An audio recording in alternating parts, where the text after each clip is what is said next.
सो hi guys. आज ये second video है हमारी जावा ट्यूटोरियल सीरीज़ का। और सब बहुत दिनों पहले हमने एक वीडियो डाली थी जिसमें हमने जेडीके जीआरई जेवीएम के बारे में बात किया था और जावा इंस्टॉल किया था अपने सिस्टम में। और आज हम लोग बात करने वाले हैं कि कैसे जावा का प्रोग्राम लिख सकते हैं और डेटा टाइप्स के बारे में बात करेंगे हम लोग। और भी थोड़ा बहुत जानेंगे कुछ कुछ चीज़ें। तो चलिए स्टार्ट करते हैं हम लोग। तो कंप्यूटर स्क्रीन पे चलते हैं अपने।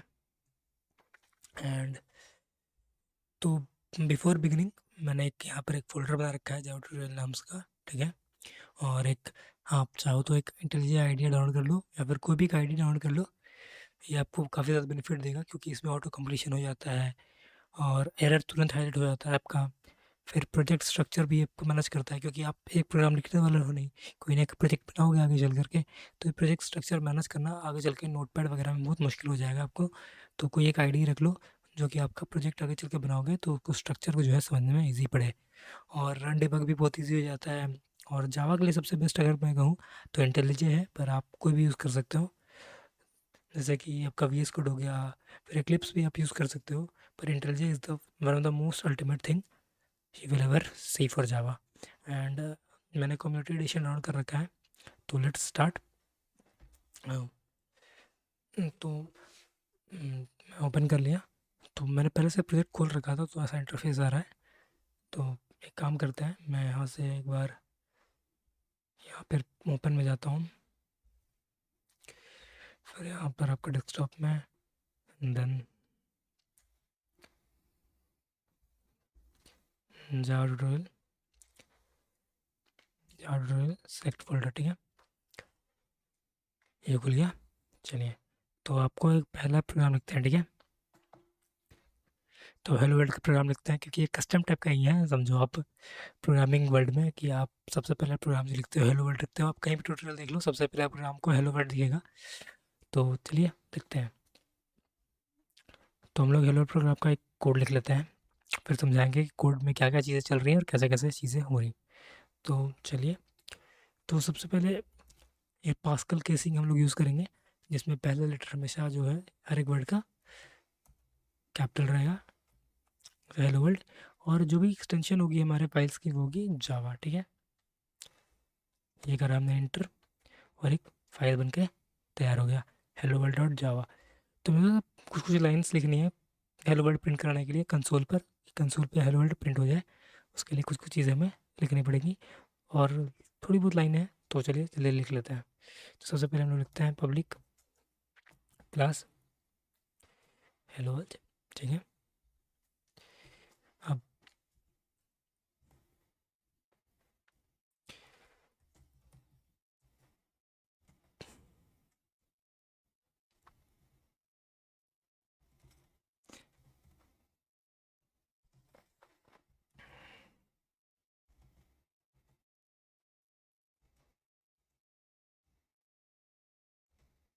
ठीक है, स्ट्रिंग टाइप का आर्गूमेंट्स लेगा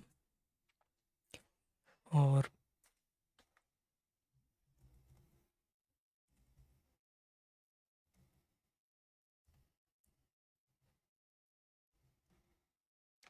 डॉट प्रिंट लन। ये चलिए यहाँ पर हम लोग लिखते हैं हेलो स्पेस वर्ल्ड। इसको हम लोग करते हैं कोटेशन मीन सेमी कॉलन से बंद, हर एक स्टेटमेंट को सेमी कॉलन से बंद करते हैं। ठीक है, चलिए ये हो गया हमारा सेव। यहाँ हम आते हैं टर्मिनल में, कंट्रोल एस करके मैंने सेव कर लिया, अभी कर लीजिए। तो टर्मिनल में आए, एक बार चेक कर लेते हैं कि हमारा फाइल बना है यहाँ। ठीक है, हेलो वर्ल्ड डॉट जावा नाम का एक फाइल यहाँ पे दिख रहा है आपको। ठीक है, अब लेट्स जस्ट इसको एक बार, अब इसको कंपाइल करते हैं क्लास फाइल में। ठीक है, तो हम लोग इसका एक क्लास फाइल बनाते हैं जिसमें ह्यूमन नॉट ह्यूमन अंडरस्टैंडेबल एक बाइट कोड में कन्वर्ट हो जाएगा ये। ठीक है, उसके बाद जेवीएम जो इसको लेता है, उसके बाद उसको मशीन अंडरस्टैंडेबल जो पे मशीन कोड है उसमें कन्वर्ट करता है। ठीक है, बाइट कोड को ही कन्वर्ट करता है। इसकी बात हमने पहले वीडियो में कर रखे थे कि बाइट कोड क्यों बनता है एंड देन उसको फिर जेवीएम कैसे हैंडल करता है, ये हमने पहले बात कर लिया था पहली वीडियो में। तो हमें रन करने के लिए, कंपाइल करने के लिए हम एक जावा ने एक टूल दिया है हमें, जेडीके जीआरई में जो टूल्स मिलते हैं हमें, तो वो है जावा सी, ये है जावा कंपाइलर। तो इसे जावा सी से डिनोट करते हैं। तो जावा सी ये टूल यूज़ कर रहे हैं हम लोग, और क्या कंपाइल करना है हमें, हेलो वर्ल्ड डॉट जावा को, ठीक है, हेलो वर्ल्ड डॉट जावा, ठीक है, ये कंपाइल हो गया। अब इसे हमें रन करना है, ठीक है। तो रन करने के लिए भी एक रनर है हमारे पास, तो उसका बस सिंपली नेम है जावा। तो जब आप रन करने जाएंगे तो रन करेंगे आप हमेशा क्लास फाइल को, क्लास नेम को, ठीक है। तो जो क्लास का नेम है हमारा हेलो वर्ल्ड है। तो हर जगह कस्टम, ये इंपॉर्टेंट तो नहीं है, पर बेटर प्रैक्टिस ये है कि आप जो क्लास का नेम दे रहे हैं वही आप फाइल का नेम दें, ताकि आपको प्रॉब्लम ना हो कभी, और कभी आप कंफ्यूज ना हो, और क्लास के फाइल के नेम से भी आप बस उसके से जावा एक्सटेंशन हटाइए और आप रन कर सको, ठीक है। जैसे देख सकते हो आप कंसोल पे ये हेलो वर्ल्ड प्रिंट हो गया। तो अब समझते हैं इसमें चीज़ें क्या क्या चल रही हैं, ठीक है। तो ये जो हमने पहला लाइन पब्लिक लिखा है, ये जो पब्लिक हमने पहला लाइन लिखा है, वो ये दिखाता है कि इस क्लास को हम लोग कहीं से भी एक्सेस कर सकते हैं। ये क्लास जो है कहीं से भी एक्सेसिबल है, यानी किसी भी पैकेज पे इसको डाल दें, ये सब बात कहीं से भी एक्सेसिबल है, ठीक है।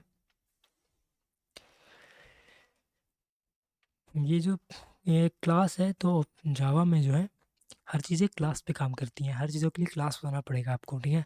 और ये हेलो वर्ल्ड जो है आपका, वो नाम हो गया आपका क्लास फाइल का, क्लास का, ठीक है। और ठीक है,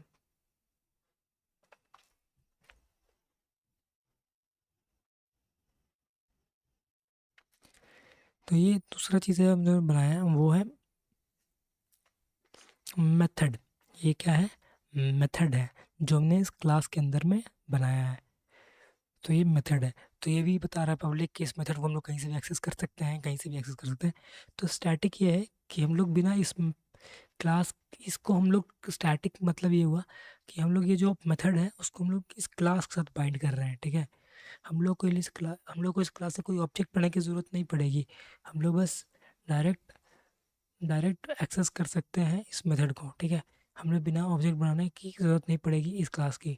ये जो हेलो वर्ल्ड क्लास है हमारा, उसकी हमें ऑब्जेक्ट बनाने की ज़रूरत नहीं पड़ेगी। हमने इस मेथड को, मेन मेथड को हमने इस क्लास के साथ बाइंड कर दिया है। तो मतलब जब भी आप स्टैटिक यूज़ करते हो तो आप क्या करते हो कि वो जो मेथड या वेरिएबल जो भी आप स्टैटिक के साथ यूज़ करोगे, या फिर ब्लॉक जो भी है, वो उस क्लास के साथ बाउंड हो जाता है। तो आप उस क्लास का बिना ऑब्जेक्ट बनाए हुए भी उस चीज़ को एक्सेस कर सकते हो, ठीक है। तो वॉइड तो यहाँ पर रिटर्न टाइप है। वॉइड मतलब हुआ कि ये कुछ रिटर्न नहीं कर रहा है, ऐसा देख सकते हो कि हमारा मेथड जो है वो कुछ रिटर्न कर नहीं रहा है, ठीक है। और मेन हमारा फंक्शन का नाम हो गया, और ये फंक्शन है तो ये कुछ पैरामीटर्स लेता है। तो यहाँ हमने बताया है कि ये एरे ऑफ स्ट्रिंग्स लेता है, ठीक है, जिसका नाम क्या है, उस एरे का नाम है आर्गुमेंट्स, ठीक है। ये एरे ऑफ स्ट्रिंग्स लेता है, और ये सिस्टम एक क्लास है जो जावा डॉट लैंग पैकेज में आती है, ठीक है। और आउट एक उसका स्टैटिक ऑब्जेक्ट है, ठीक है, जिसको हमने देखा सिस्टम का कोई ऑब्जेक्ट बनाया हमने नहीं बनाया। और फिर भी हम लोग आउट डॉट एक मेथड जो है, आउट जो है एक आउट को हम लोग यूज़ कर पा रहे हैं, ठीक है। स्टैटिक ऑब्जेक्ट है सब मेन क्लास का, इस क्लास का एक स्टैटिक ऑब्जेक्ट है, ठीक है। तो हम लोग मेरा सिस्टम का क्लास ऑब्जेक्ट बनाए हुए भी हम लोग आउट को यूज़ कर पा रहे हैं। एंड देन फिर प्रिंट एलन एक मेथड है जो कि कंसोल में आउटपुट देता है, ठीक है। जो भी इसमें डालोगे आप वो आउटपुट देगा, जैसे कि आप हेलो वर्ल्ड रैम, ठीक है, या फिर कुछ भी डाल दो, एक्स वाई जेड कुछ भी डाल दो आप, ठीक है। इसको सेव कर लो कंट्रोल एस। पर अब एक चीज़ गौर करो, आपने चेंजेस करे हैं, ठीक है। अब आप अगर आप वही जावा डॉट हेलो वर्ल्ड चलाओगे तो आपको वही पुराना चीज़ मिलेगा, क्योंकि ये जो कंपाइल्ड बाइट कोड जो हमारे पास था, जो हमारे पास जो बाइट कोड है अभी भी हमारे पास पुराना वाला ही है। तो हमने इसे फिर से कंपाइल करना पड़ेगा, ठीक है, ताकि ये अपडेट हो जाए बाइट कोड में। ये जो नए चेंजेस कर रहे हैं वो नए बाइट कोड बन जाए उसके लिए, तो बाइट कोड में अपडेट हो जाए। तो हम एक बार से कंपाइल कर लेते हैं फिर से, एंड देन फिर रन करते हैं। अब जैसे देख सकते हो हेलो वर्ल्ड रैम जी जो भी हमने करा था चेंजेस वो आ गए, ठीक है।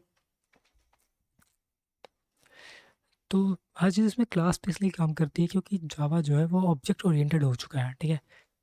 जो ऑब्जेक्ट ओरिएंटेड होने का फ़ायदा ये है कि हम रियल वर्ल्ड प्रॉब्लम्स के साथ सॉल्व कर सकते हैं, हर एक चीज़ को ऑब्जेक्ट की तरह ट्रीट करते हैं। जो भी मैनिपुलेशन है हम लोग किसी भी चीज़ का ऑब्जेक्ट बना के करेंगे उसका, ठीक है। तो अब पार्ट 2 की बात करते हैं हम लोग।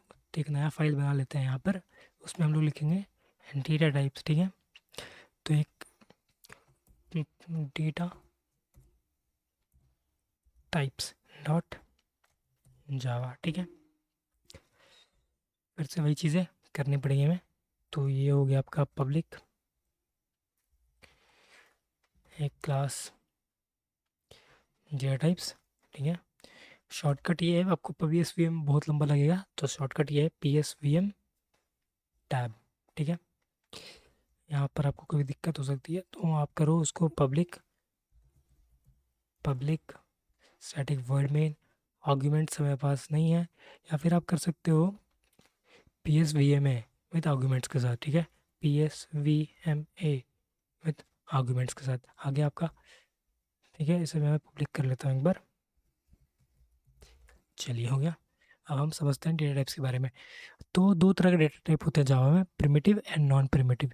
प्रिमिटिव में 8 चीज़ें आती हैं हमारे। प्रिमिटिव मतलब जो कि हम लोग डायरेक्टली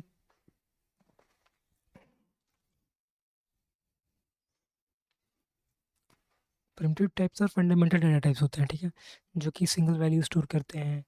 एंड जावा में ये 8 होते हैं, ठीक है, जिसमें से एक है, आपको मैं यहाँ पे कमेंट्स करना स्टार्ट कर दूँ तो ये है बुलियन। मैंने कमेंट स्लैश स्लैश से किया, बुलियन है एक आपका न्यूमेरिक वैल्यू है, न्यूमेरिक भी है। तो न्यूमेरिक में 4 आते हैं तो उसका हम लोग लिखते हैं 1 2 3 एंड 4, उसके बाद में कमेंट कर लेंगे। तो फर्स्ट पे है हमारा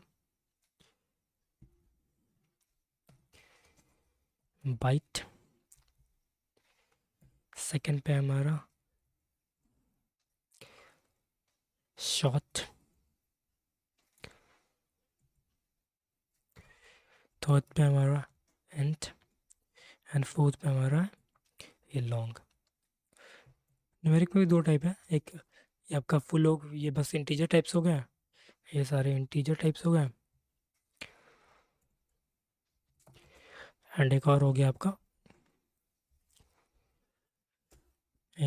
आपका फ्लोटिंग पॉइंट, ये हो जाएगा आपका फ्लोटिंग पॉइंट।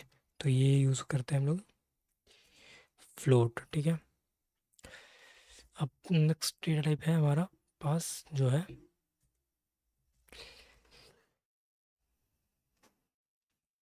कैरेक्टर, एक हमारे पास डेटा टाइप है, ठीक है।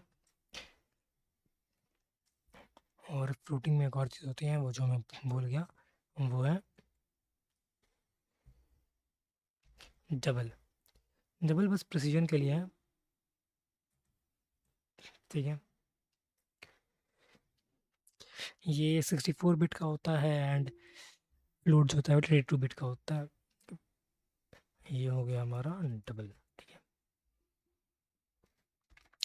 तो ये सारी चीज़ें हमारे पास है अभी, तो आप गिन सकते हो। ये बुलियन हो गया, 1 2 3 4 5 6 7 8 से मैं अभी हटा देता हूँ, एक आप समझ जाओगे। चलिए इसको हटा देते हैं हम लोग। तो ये हमारे पास कितना हुआ, 1 से स्टार्ट करें यहाँ पर हम लोग, आप समझ लेना कि ये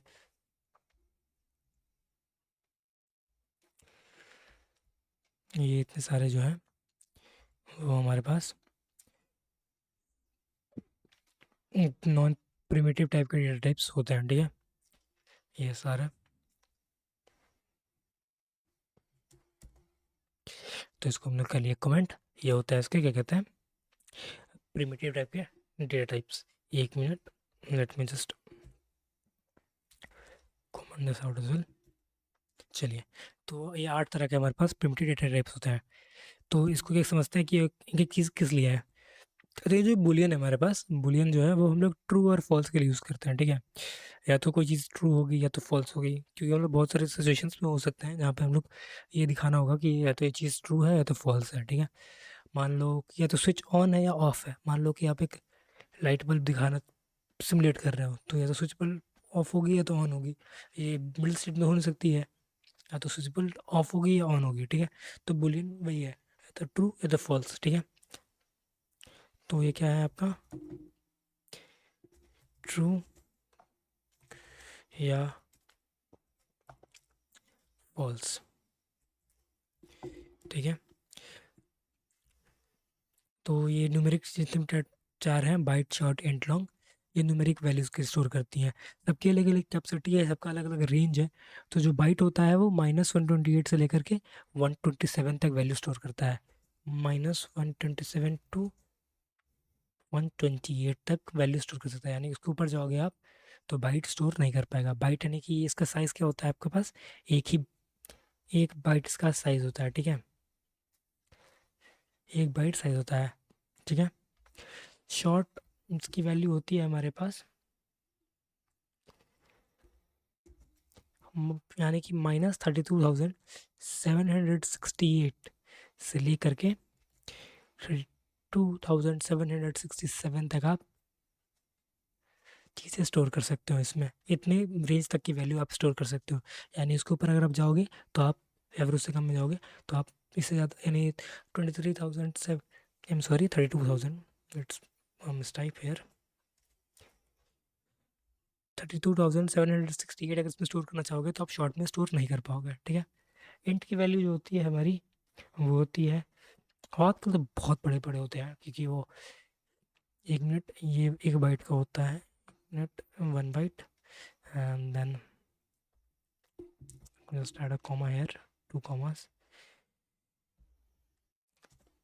short is of 2 bytes, int जो होता है वो 4 बाइट का होता है हमारा, ठीक है। तो इंट जो होता है 4 बाइट का होता है, उसका रेंज देखो आप, -2 1 4 7 4 8 3 6 4 8 2 -2 1 7 4 7 4 8 3 6 4 7, इस रेंज तक आप स्टोर कर सकते हो वैल्यू। काफ़ी बड़ा नंबर है, इससे भी बड़ा चीज़ चाहिए आपको सकती है। और ये 4 बाइट जो है वो इसकी साइज़ होती है, ठीक है। अब लॉन्ग की बारी है न्यूमेरिक में। तो लॉन्ग का साइज़ होता है 8 बाइट का, तो मैं यहाँ लिख लेते हैं पहले, ये है 8 बाइट, ठीक है।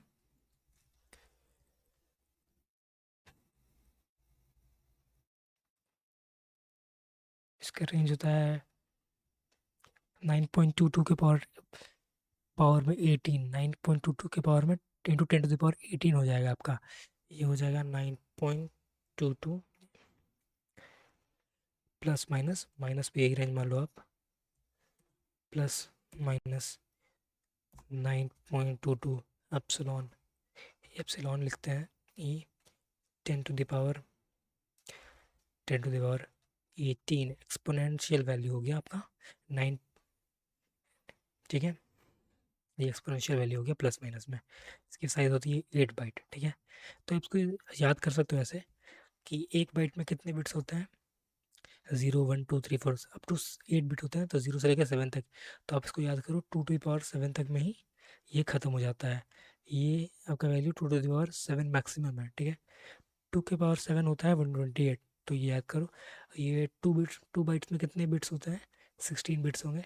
तो 2 to the power 15 में जितना भी होगा वो आपका यही रेंज है, -15 से लेकर के ये रेंज है। इस तरह से बस आपसे बाइट में कन्वर्ट, बिट्स में कन्वर्ट करो, एंड 2 to the power में उस बिट को रख दो, उससे एक कम में आपका काम हो जाएगा, आपको रेंज पता चल जाएगी, आपको याद करने की ज़रूरत नहीं पड़ेगी। अब बारी है हम जो जो न्यूमेरिक या फिर फ्लोटिंग पॉइंट नंबर जो हम लोग यूज़ करते हैं, ठीक है। 9.22 इंटू 18, ठीक है। हम फ्लोटिंग की बात करते हैं, तो फ्लोट का जो वैल्यू होता है हमारा, वो प्रेसिजन पे नापते हैं कि कितनी बड़ी है, वो उस पे नहीं नापेंगे, वो प्रेसिजन पे नापते हैं, ठीक है। इसका भी साइज़ 4 बाइट होता है, 4 byte is the size here, and इसका प्रिसिजन होता है वो 6-7 डिजिट तक प्रिसाइजली वो बता सकता है, यानी कि पॉइंट के बाद डेसिमल के बाद 7 डिजिट तक प्रिसाइजली बता पाता है, ठीक है। 7 डिजिट्स प्रिसिजन इज देयर, ठीक है।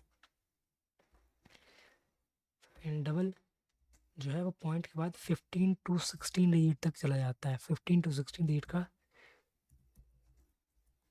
प्रोसीजन होता है इसमें, ठीक है। And it stores around 8 bytes.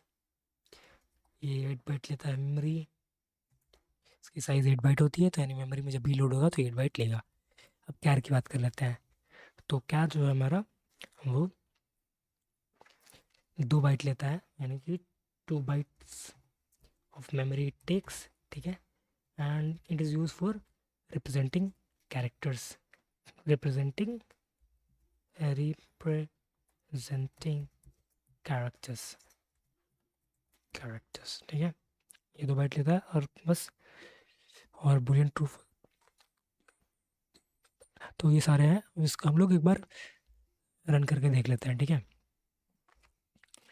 तो एक एक बुलियन बना, एक एक चीज़ें हम लोग बनाएंगे और इसको हम लोग प्रिंट करा कर देखेंगे उसकी वैल्यूज, ठीक है। तो लेट्स स्टार्ट। तो हम लोग बनाते हैं एक बुलियन। तो ये हो गया, तो हमें वेरिएबल बनाते हैं एक। चलिए बुलियन टाइप का एक वेरिएबल बनाते हैं ऑन, इसको हम लोग असाइन करते हैं फिलहाल के लिए ट्रू से, ठीक है।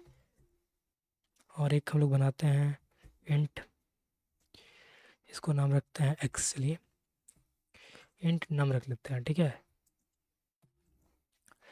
इसमें हम लोग करते हैं 10 एंटर, ठीक है। ये इंट हो गया शॉर्ट,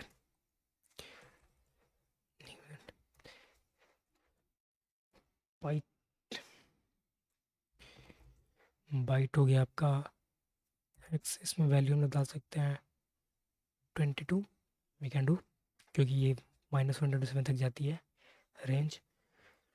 फिर आपका हो गया शॉर्ट, शॉर्ट हो गया, फिर इसको वाइल लेते हैं एंड इसमें हम लोग भी कुछ वैल्यू इंसर्ट कर लेते हैं। एंड आपका होगा लॉन्ग, लॉन्ग जेड, इसमें कोई वैल्यू हम लोग इंसर्ट कर लेते हैं। एक बड़ी सी वैल्यू कर लेते हैं हम लोग। चलिए एक बड़ी सी वैल्यू नो इंसर्ट कर ली, ठीक है। कितने हो गए हमारे पास, 2 2 4 1 5, बस 3 बच रहे हैं। तो एक फ्लोट बना, फ्लोट एफ, तो हम लोग बनाते हैं इसे 2.54 एफ। ये इसका फ्लोटिंग पॉइंट का वो है कि ये फ्लोट है, एक्सप्लेनेशन है, लास्ट में एफ लगा दिया हमने। अब एक और हो गया डबल, तो इसको जब कर लेते हैं, ठीक है। चलिए इसको हम लोग लिखते हैं 6.8, ठीक है। इसको डबल सेंड भी कर सकते हैं बताने के लिए कि डबल है। डबल भी हो गया और अब बचा हमारे पास कैर, ठीक है। कैरेक्टर, कैरेक्टर नाम का एक हमने वेरिएबल लिया कर। तो वेरिएबल कुछ नहीं है, बस एक कंटेनर है जिसमें हम वैल्यू स्टोर करते हैं, ठीक है। तो नम नाम का एक कंटेनर, ऑन नाम का कंटेनर बनाया जिसकी टाइप क्या है बूलियन, यानी ये कंटेनर जो है बूलियन स्टोर करेगा, तो हमने उसमें ट्रू को स्टोर करा दिया। एक हमने नम नाम का एक इंटीजर टाइप का कंटेनर बनाया, उसमें 10 को स्टोर करा दिया, ठीक है। इसमें डायरेक्ट वैल्यूज आते हैं। जो प्रिमिटिव डेटा टाइप्स होते हैं उसमें डायरेक्ट वो जो भी वेरिएबल होता है वो वैल्यू स्टोर करता है, ठीक है। इसे याद रखने वाली बात है, ये चीज़ें याद रखिएगा कि जो प्रिमिटिव डेटा टाइप का जो भी वेरिएबल होता है वो डायरेक्ट वैल्यू को स्टोर करता है, ठीक है। एंड कैरेक्टर में हम लोग एक सिंगल कोटेशन मार्क से एक देते हैं। चलिए मेरा फेवरेट अक्षर एम, चलिए यहाँ पर कैरेक्टर एम। तो ये हमने ये सब चीज़ें हैं, अब हमें इसे प्रिंट करके देखते हैं, ठीक है। एस आउट टैब किया हमने and let's just print this M and go there, S out, then press tab and हम करेंगे एक्स, एस आउट वी, ठीक है। ये वी से भी आप डायरेक्ट उस नीचे वेरिएबल के नीचे में आप कर सकते हो, ठीक है। as out v tab as out v tab is as out v tab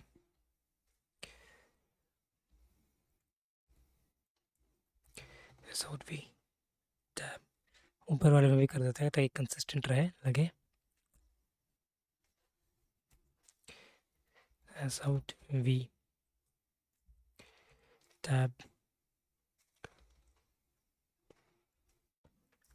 as out v tab ठीक है अब ये कंसिस्टेंट है एक बार हम उसको चेक कर लेते हैं कि हमारे इसको सेव कर लेते हैं control S and let's just check our terminal here एक बार हम एलएस कर लेते हैं कि यस तो datatypes.java करके हमारे पास एक फाइल है तो उसे कंपाइल कर लेते हैं कंपाइल करने के लिए हम लोग वही यूज़ करेंगे जावा सी डेटा टाइप्स और कंपाइल हो गया और रन करने के लिए जावा डेटा टाइप्स बस देख सकते हो तो ये सारी चीज़ें प्रिंट हो रहा है नम इक्वल टू 10 है x इक्वल टू 2 है y इक्वल टू 11 है z इक्वल टू 571473 जो भी है डाला हमने FFP है प्रेसिजन पे जो हमने डबल यूज़ करा था कैरेक्टर भी हमने अब एक चीज़ और देखते हैं कि अगर हम मान लो बाइट का 127 तक रेंज था ठीक है अगर इसमें हम लोग 128 डालते हैं तो क्या होता है ठीक है तो बस को फिर से कंपाइल करते हैं देखो कंपाइलेशन में ही एरर आ गया ठीक है क्योंकि हमने टाइप्स जो है कन्वर्ट कर रहे हैं हम ठीक है incompatible types possibly loosely conversion from int to byte जो भी इंटीजर वैल्यू है उसको बाइट में कन्वर्ट करने का ट्राई कर रहे हैं क्योंकि ये तो बाइट के स्टोरेज से वैल्यू से बाहर है तो ये बोल रहा है कि ये शायद इंट की वैल्यू बात कर रहे हो आप जिसको आप हम जो है उसको कन्वर्ट करने की ट्राई कर रहे हो बाइट में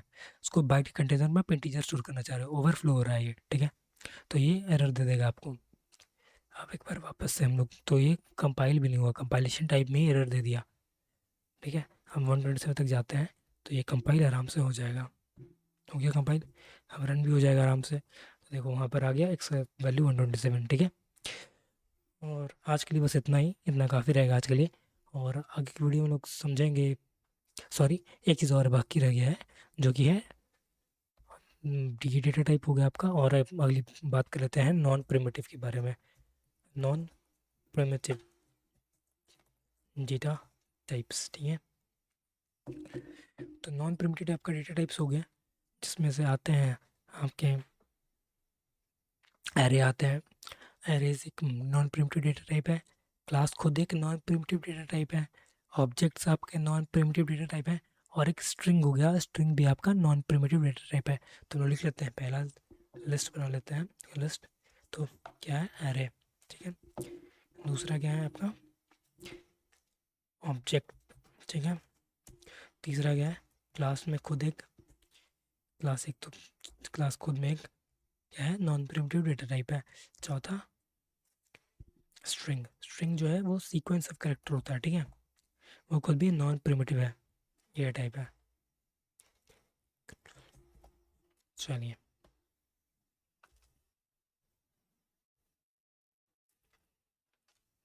तो नॉन प्रिमिटिव डेटा टाइप जो होता है जिसका जो भी वैल्यू होगा जैसे कि आप कोई भी एक वेरिएबल बनाओगे इसका तो ये बस डायरेक्ट वैल्यू को नहीं रखता है उसका रेफरेंस को रखता है मेमोरी रेफरेंस को रखता है मान लो जैसे कि मैंने एक एरे बनाया एक स्ट्रिंग बनाया ठीक है स्ट्रिंग चलिए स्ट्रिंग डेटा टाइप है एस इक्वल्स टू हेलो या फिर जो हेलो ठीक है हमने एक स्ट्रिंग बनाया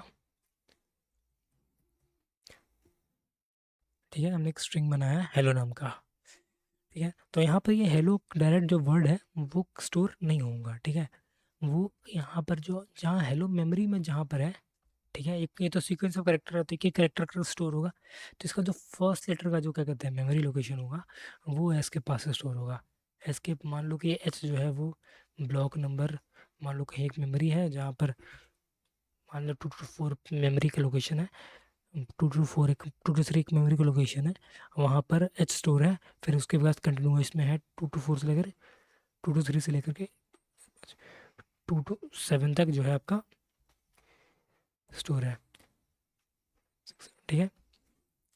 ये स्टोर है, तो ये जो 2 to 3 जो जहाँ पे एच स्टोर है वो उसका जो रेफरेंस है वो ऐसे स्टोर कर लेगा, ठीक है।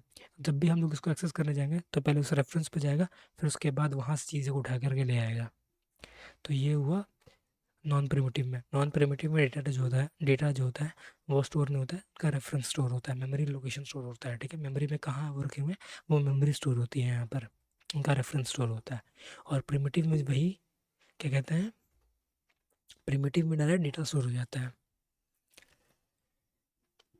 तो हम उसका भी कर लेते हैं एक बार, एक स्ट्रिंग बना लेते हैं, hello welcome to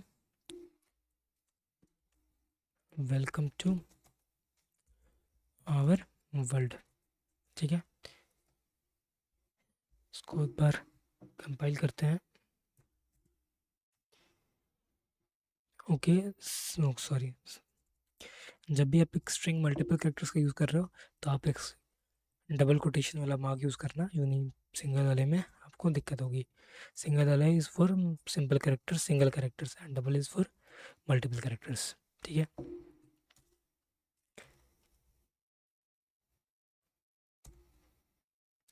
now compile हो गया, अब इसको रन करते हैं। सॉरी, हमने प्रिंट कराया नहीं था, sorry. S out V tab,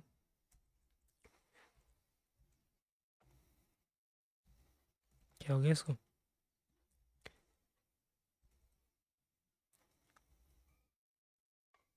चलिए कोई बात नहीं, कभी कभी अटक जाता है। सिस्टम डॉट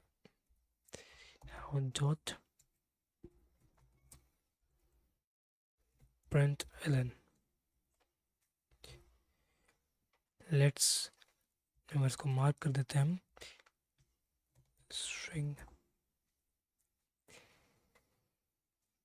इक्वल्स, ये हमने कॉन्कैटिनेट किया है ये स्ट्रिंग का कैरेक्टर को विथ अपना वेरिएबल को हमने प्रिंट करने के लिए ये यूज़ करा, ठीक है। इससे हम प्रिंट कर लेंगे। ये हो गया ख़त्म। इस पर एक बार फिर से कंपाइल कर लेते हैं। Legal start of expression,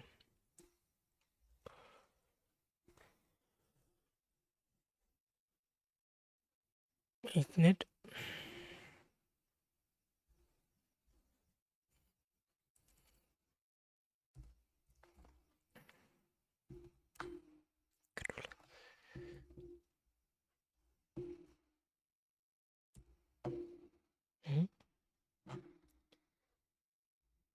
wait, हमारे पास स्ट्रिंग का वो डेटा टाइप हमने इंपोर्ट नहीं करा।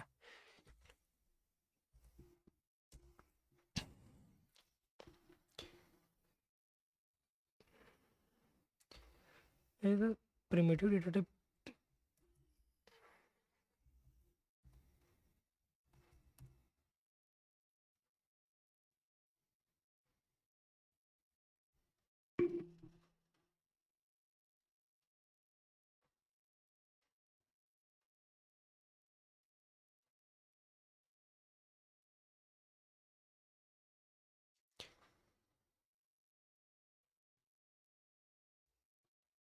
there is some issues, let me just import the string class.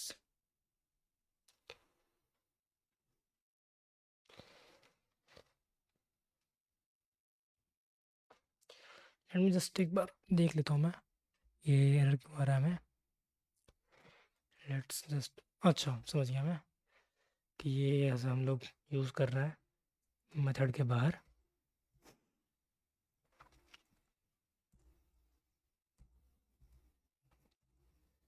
अब शायद कोई दिक्कत हमें नहीं आएगी, ठीक है।